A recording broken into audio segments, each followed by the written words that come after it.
अस्सलाम वालेकुम रहमतुल्लाहि व बरकातुहू। वालेकुम सलाम। क्या हाल है शाबान भाई? बहुत परेशान नजर आ रहे हैं, खैरियत तो है? खैरियत मुझे छोड़िए, खेत जा रहा हूँ।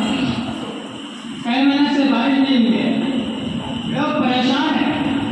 गर्मी इस कदर तेज है कि फसलें खुश्क हो गई है, पेड़ पौधे सूख रहे हैं, जमीन से पानी निकलना बंद हो गया है और दिन भर खेत में रहने की वजह से सर के बाल निकल गए। बीच में आप टपकते हो, आपको देखकर तो मेरा दिमाग ही खराब हो गया। शाबान भाई, आप रोजाना से बात क्यों हो रहे हैं? अरे भाई दुकान भाई ने आप किसान को काम से कुछ बातें कर दी है कि आप इस कदर गुस्सा हो रहे हैं। मैंने सिर्फ खेलने के लिए पूछा है और आप लोग रोजाना से बात कर रहे हैं।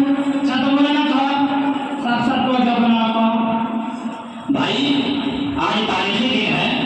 आज के दिन हिंदुस्तान की हर गली चौक चौराहे रंग बिरंगे झंडों से लहराते नजर आ रहे हैं। बच्चा बच्चा मुसलमान तो खुशी के रंग में डूबा हुआ है। हर तरफ आजादी की सदाएं बात नष्ट कर रही है। फलकपुर झंडों और नारों से पूरा हिंदुस्तान गूंज रहा है।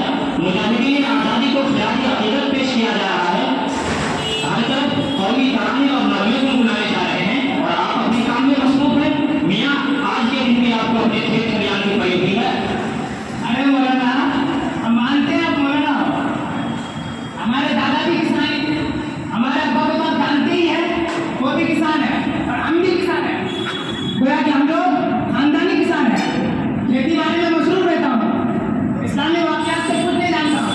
अगर आप उसके हकीकत से कुछ रोशनास कराओगे तो बड़ी मेहरबानी होगी मौलाना साहब।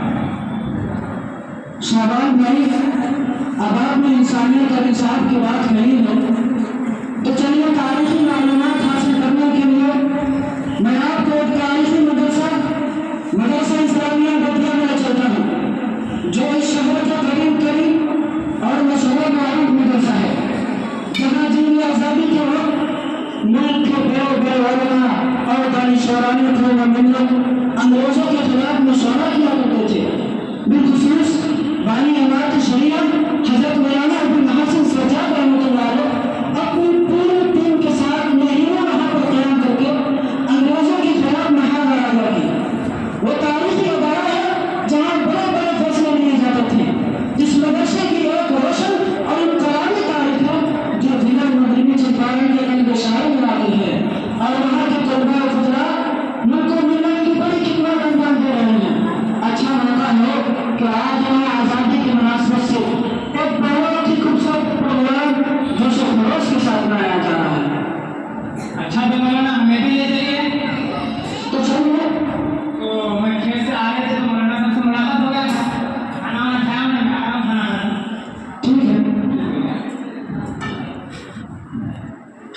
सामाजिक हमारे लिए बहुत ही फख्र मुसर्रत और खुशी की बात है कि आज के इस बाबा अजीम उस्ताद प्रोग्राम में प्रधानमंत्री साहब अपनी पूरी टीम के साथ तशरीफ लाने वाले हैं। उनकी आमद पर एक डिबेट तय किया गया है जो जंग आज़ादी से मुताल्लिक है। मेहमान मोहतरम के आने से कबल आपकी खिदमत में कौमी तराना पेश किया जा रहा है, जिसके लिए मैं आवाज़ देता हूँ मदरसा हाजा के दो तालिब इल्म अजीज़न मोहम्मद सफरोज और मोहम्मद नईमुद्दीन को कि वो आए और कौमी तराना पेश करें।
प्रधानमंत्री प्रधानमंत्री प्रधानमंत्री प्रधानमंत्री प्रधानमंत्री प्रधानमंत्री साहब तशरीफ ला चुके हैं। प्रधानमंत्री मैं अपनी तरफ से प्रधानमंत्री और तमाम अरकान मदरसा के जानिब से मेहमान एज़ाम का इस्तकबाल करता हूँ, उन्हें वेलकम कहता हूँ और उनसे गुजारिश करता हूँ कि आज़ादी हिंद के उन्वान पर चंद शब्द कहिए।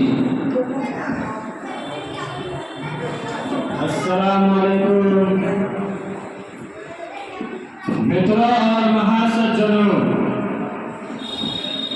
सबसे पहले मैं अपने सभी देशवासियों को दिल की गहराइयों से 15 अगस्त के शुभ अवसर पर शुभकामनाएं पेश करता हूँ।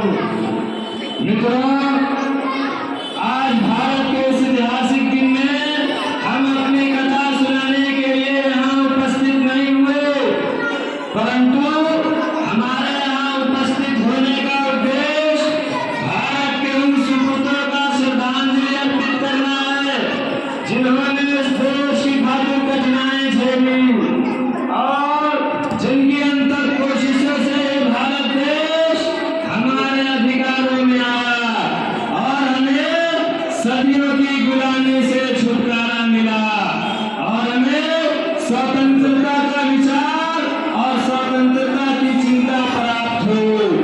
हमें अपने धर्म को मानने और उसके रस्म रवाज को पूरा करने का अवसर मिला।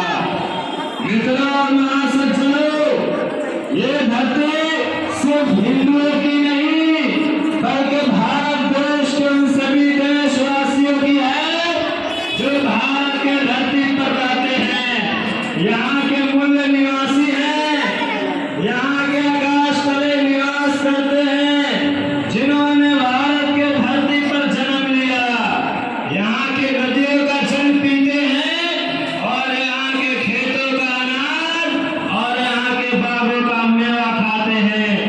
मित्रों और महासज्जनों, भारत उन सबका है, हिंदू हो या मुस्लिम, सिख हो या ईसाई, पारसी हो या जैनी, किसी भी धर्म का अनुयायी हो, उन सबको एक साथ मिलकर स्वतंत्र दिवस मनाना चाहिए। राष्ट्रपिता महात्मा गांधी जी, राजा महेंद्र प्रताप, जवाहरलाल नेहरू जैसे मनुष्यों का स्मरण करना चाहिए। मित्रों और महासज्जनों, आज भारत के इस ऐतिहासिक दिन में मैं आप सबको ये बताता चलूं कि जब से भारत देश हमारे अधिकार में आया, हमने गरीबों दलितों कृषकों के लिए अधिक से अधिक सुविधाएं पैदा करने का प्रयास किया।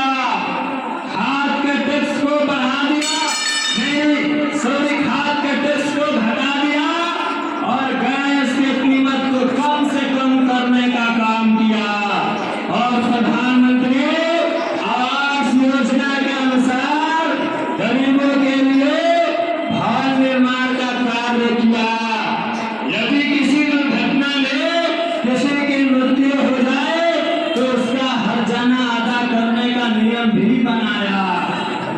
मित्रों और महासज्जनों, आज मैं आप लोगों से एक बार फिर वादा करता हूँ कि जब तक आपका आशीर्वाद हमारे संग रहे और आप लोग हमें इस पद से सम्मानित रखें, तो हम इस देश की खातिर कुर्बानी देते रहेंगे। मित्रों, हम जहाँ उपस्थित हुए हैं, ये मदरसा बहुत पुराना और तारीखी है। इस बात से हम बहुत अफसर हैं कि यहाँ के लिए सरकार की तरफ से कोई फंड नहीं है। मैं आज ही गृह मंत्री से बात करके यहाँ के लिए कोई फंड जारी करवाऊंगा। मेरी पार्टी का एक ही उद्देश्य है, सबका साथ सबका विकास। मित्रों, और कई जगह भी हमको जाना है, आप हमें इजाजत दीजिए। चलता हूँ। जय हिंद, जय भारत।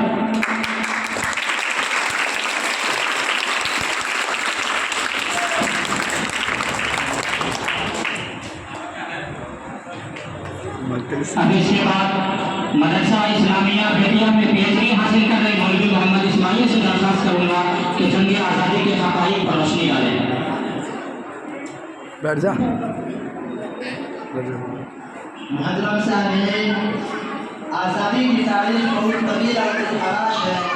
आज़ादी का नाम सुनते ही बदन के रोंगटे खड़े हो जाते हैं, सारा मंजर निगाहों के सामने गर्दिश करने लगता है।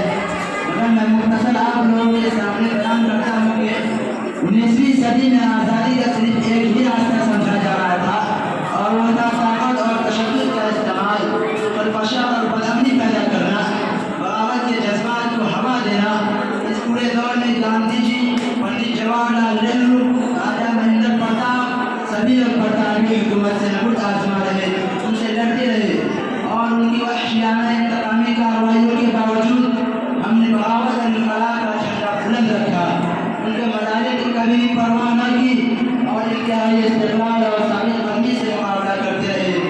हमारे पास इस्तेमाल में कभी जुम्बिश नहीं आई, बिलाखिर अंग्रेज को पसंद होना पड़ा, और बड़ी मेहनत और कोशिश के बाद हम अपने मकसद में कामयाब हो गए और ये देश हमारे कब्जे में आया।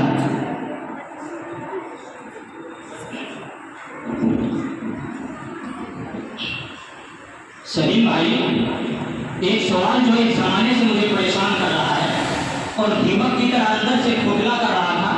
मैं सोचते सोचते कमजोर हो गया हूँ। आखिर ये हमारा मुल्क जो सदियों से गुलामी की आमिनी पंजों में जकड़ा हुआ था, हर हिंदुस्तानी बाशिंदे का खून उनके पसीनों से भी ज़्यादा सस्ता और अर्जा हो चुका था। जब मुहिब्बे वतन के खून से होलियाँ खेली जा रही थी, नालियाँ पानी के बजाय खून से भरी हुई थी, इस अजीम कुर्बानी की बदौलत हमें जंग आज़ादी की पुरबहार नेमत मिली। तो क्या इसमें मुसलमानों का भी कोई रोशन किरदार रहा है जो लायक तस्करा हो, जिसको तारीख के सुनहरे और आप में महफूज किया जा सके? अफसोस फुरकान भाई, आपने कैसी बातें कर रहे हैं? हकीकत यह है कि अगर हम मुसलमानों की कुर्बानियाँ सुनाने लगेंगे तो पत्थर को भी आंसू आने लगेंगे। आपको मालूम होना चाहिए कि मुसलमानों ने भी जंग आज़ादी में रोज़ अव्वल से सुबह आज़ादी तक हर मोड़ और हर मैदान में इम्तियाजी किरदार अदा की है। हिंदुस्तान की आज़ादी में अगर मुसलमान मैदान जिहाद में न होते और मुस्लिम उलमा जिहाद न करते तो सुबह क़यामत तक हमें आज़ादी नसीब न होती। ये बात अज़हर में शम्स है कि अंग्रेजों की चुंगल से हिंदुस्तान को आज़ादी कराने के लिए मुस्लिम हुक्मरानों, नवाबों और खुसूसन अहले मदारिस के बढ़िया नशीनों ने जिस जज्बे से भरोसे का सबूत दिया और अपने मौत और हयात से बेनियाज होकर अपनी जान और माल और अहल और याल सब कुछ हुक्म हुक्मी के नजर कर दिया, वो तारीख हिंद का एक रोशन बाब है जिस पर जितना फख्र किया जाए कम है कि चमन के जर्रे जर्रे को पिलाया है लहू हमने, चमन के जर्रे जर्रे को पिलाया है लहू हमने, गुलों की बात किया खाक को भी प्यासा नहीं छोड़ा हमने। और अंग्रेजों के बढ़िया बिस्तर समेटने के बाद हमने राहत की सांस नहीं ली। अगर जंग आज़ादी में मुसलमानों की झलक देखनी है तो शामली के मैदान का सफर कीजिए। अगर दिल मजबूत है और मुसलमानों की कुर्बानी को देखनी है तो दिल्ली से लेकर मेरठ तक के रास्ते पर लगे लोग दरख्तों से पूछिए, दरख्तों पर पत्तों के बजाय हमारी लाशें हुआ करती थी। कलम और जुबान से निकले हुए अल्फाज तारीख को जन्म देती है। और कौन जब हुकूक के आनाज पर आमने सामने बैठती है तो वहाँ होठ नहीं लाशें सुना की जाती हैं लाशें। और जिस कौम की लाशें अपने हुकूक के हुस्न में ज्यादा होगी वही हराए दस्ता कहलाएगी। हिंदुस्तान में फरंगी साम्राज्य के खिलाफ जिद्दोजहद और आज़ादी में पहल की तो मुसलमानों ने, तोपों के जहाने के साथ बांध कर उड़ाए गए तो मुसलमानों को, फांसी के तख्त पर इनकलाब जिंदाबाद कहा तो मुसलमानों ने, जजीरे और लबान को आबाद किया तो मुसलमानों ने, अलगर्ज अपने अजीज से गुलामी का तोप छड़ाने में मुसलमानों ने अपनी जानों का नजराना पेश कर दिया, जिसमें बेशतर मुस्लिम उलमा ने और फुरकान रसूल ने वो आज़ादी की बुशरान में हमें दान की बुनियाद पर नहीं मिले हैं बल्कि बलिदान की बुनियाद पर मिले हैं। तबरेज़ भाई, क्या आप बता सकते हैं कि मुसलमानों में जंग आज़ादी का शौक और वलवला किसने पैदा किया था? भाई साहब, आपने बहुत अच्छा सवाल किया। इस टॉपिक पर मेरा बहुत गहरा मुताला है। आपको मालूम होना चाहिए कि इन मुजाहिदीन की सरगर्मियों का आगाज़ सैयद अहमद राय बरेलवी और मौलाना इस्माइल शहीद की क़यादत में हुआ था। इन हजरात की क़यादत के बाद ये ताकतें बिखरी नहीं, बल्कि इसका निज़ाम और भी मुस्तहकम और वसी हो गया। हज़रत शाह अब्दुल अज़ीज़ मुहद्दिस देहलवी मैदान में आए और वो तारीख़ी फतवा दिया जिससे अंग्रेज़ों की नींदें हराम हो गई। जगह जगह आज़ादी के शोले भड़कने लगे। मस्जिद-ए-दस पर बैठकर कुरान और हदीस के दर्स देने वाले उलमाए किराम खानकाहों में बैठकर अपने खूने जिगर से शम्माए इस्लाम रोशन करने वाले मशाइख़ इंसान अपने मदारिस और खानकाहों को छोड़कर मैदान में आ गए और फिरंगियों से नबुल आज़मा हो गए। वतन अज़ीज़ को उर्स हुर्रियत से हमकिनार कराने में मदारिस इस्लामिया और उनके कायदीन की कुर्बानियाँ आबे-ज़र से लिखे जाने के काबिल है। वो मदारिस इस्लामिया के जाबाज़ उलमाए किराम ही तो थे जिन्होंने मुल्क में आज़ादी का सूर उस वक्त फूंका जब आम तौर पर लोग ख्वाब-ए-गफलत में आज़ादी की ज़रूरत और अहमियत से नागलत और एहसास गुलामी से भी आरी थे। इसी दरिया से उठती है वो मौजतुल जौला, इसी दरिया से उठती है वो मौजतुल जौला, निहरों के नशी मंजिल से होते हैं तौबाला। हज़रात, आपने देखा और आपने सुना अपने असलाफ की कुर्बानियों और उनके कारनामों और उनकी शहादतों को, लेकिन आज उनके कारनामों को फरामोश करने के लिए क्या क्या तरीके अपनाए जा रहे हैं। तारीख की किताबों से मुस्लिम मुजाहिदीन के नामों को हज़फ किया जा रहा है, उनके रोशन किरदार को हरफ गलत की तरफ मिटाने की कोशिशें की जा रही हैं। अगर आज हम अपने असलाफ की कुर्बानियों का तज़किरा नहीं करेंगे और आने वाली नस्लों को इससे आगाह नहीं करेंगे तो फिर वही होगा जिसके बारे में